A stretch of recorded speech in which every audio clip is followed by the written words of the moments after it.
Okay, Kamusta? Okay lang. Okay naman, iniisip namin yung mga gagawin natin. Mahirap ba? Medyo. Medyo ba? So yun, aware naman tayo sa dance challenge, which is hip-hop tayo ngayon. I believe nakapag-hip-hop na kayo before. And ngayon, siguro yung difference, mas mag-focus tayo sa storytelling and mala-action na galawan talaga. Kasi ang team natin ay movies at ang napunta sa atin ay action. So, anong movie yun sa atin? Mission Impossible. Hey, Yun yung- tatumbling ka na. Ano na? Uy, ako. Marami siyang jumps, marami siyang moments na nasa floor tayo. May mga moments na para kayong nag-aaway talaga. And then meron tayong props na iikot doon yung buong concept natin. Start na tayo? Mission Impossible. Mission Impossible. So ano yun, parang triggeran ng bomba? Hindi, Mission Hindi pwede. Impossible yung hindi mo nakikita. Ano ka ba? Love siya. Impossible. Ate, hindi ka nanonood Invisible ng... yun din. Ay, invisible. Hindi ka nanonood ng MIB, ano? Sorry na, bakit ba? MIB is Men in Black, di ba? Ay, yung ano, Mission Impossible pala ate, MIB.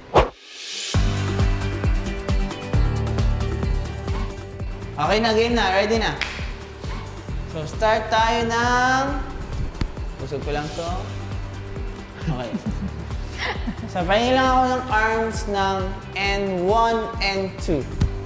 Yes. So, notice medyo nagsiswitch ako ng angles. We go N1 and 2. Yes.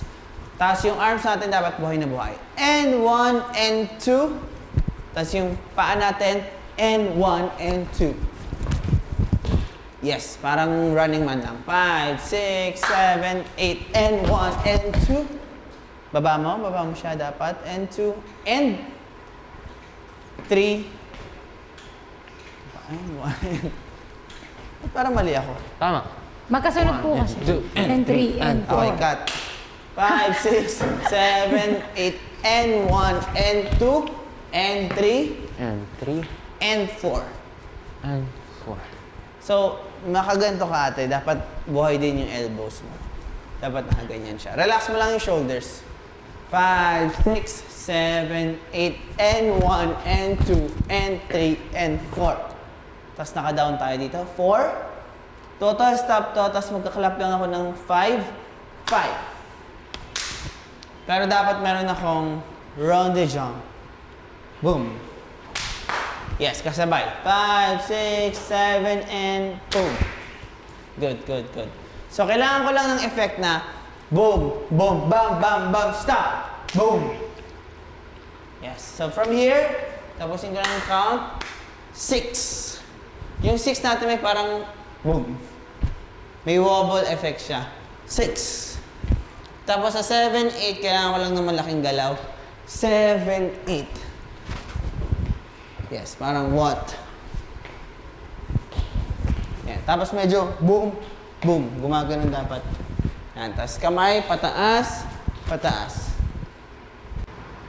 I think si Ate Sugar nahihirapan na rin sa mga stunts. Masyado siya nag-overthink sa mga ganun. And Stands na. at this time kasi kinakabisado pa ni Ate Sugar. Kaya ako naintindihan ko naman yung kapag ganun siya. Siguro ganun lang talaga yung sitwasyon yun. Masyado lang nag-overthink si Ate Sugar sa mga Sa mga steps. Tapos, kapag ano kasi si Ate Sugar, nape-pressure siya. Ayaw niya na na-pressure siya. Kapag na-pressure siya, doon siya mas lalo nag-rattle. Kaya kapag mas maganda na hindi siya nape-pressure, kasi kapag hindi siya na-pressure, doon siya, kalma lang. Tapos lahat ng tinuturo sa kanya pumapasok agad. Happy naman ako na, kanina niya pa ako sinasabihan kasi nga, kilala niya na rin ako. So more na ako inaano, talagang hindi ko siya nagagawa. So nung sinasabi sa akin, relax lang, alam kong nararamdaman niya, hindi talaga ako relax. But yun nga, marirelax din naman ako. It takes time. Hindi ka agad mawala yung relax mo sa isang sabi lang. Hindi siya ganun-ganun. Pag nasimulan kasi ako, parang, pero hindi dapat ganun. Tama yun. Hindi dapat laging ganun. Pero, tinatry ko yung best ko na hindi maging ganun. Yun. Pero yun. Ganun eh. Ano lang,